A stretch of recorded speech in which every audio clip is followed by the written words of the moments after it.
ବନ୍ଧୁ ଅନେକ ମହାପୁରୁଷ କୁହନ୍ତି, ଯଦି ରାତିରେ ନିଦ ହେଉନି ତ କାରଣ ତକିଆ ନୁହେଁ, କାରଣ ହେଉଛି ଆପଣଙ୍କ ମନ।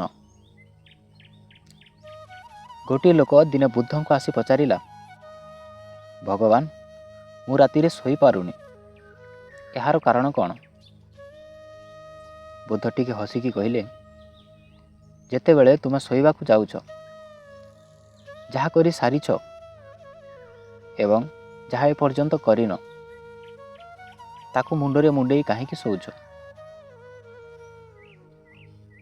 ଯାହା କରି ଯାଇଛ ତାକୁ ଭୁଲିଯାଅ ଏବଂ ଯାହା ଏପର୍ଯ୍ୟନ୍ତ ଆସିନି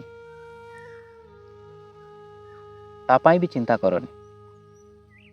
ଯାହା ବର୍ତ୍ତମାନ ତୁମ ପାଖରେ ଅଛି ତାକୁ ପ୍ରଫୁଲ୍ଲ ଚିତ୍ତରେ ଆନନ୍ଦର ସହିତ ଉପଭୋଗ କର।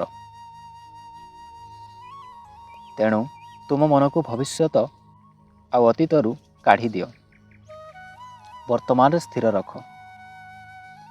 ଖୁସି ତୁମ ବାହାରେ ନୁହେଁ, ତୁମ ଭିତରେ ଅଛି। ବାସ୍ ତାକୁ ଟିକେ ଧରିବାକୁ ଚେଷ୍ଟା କର।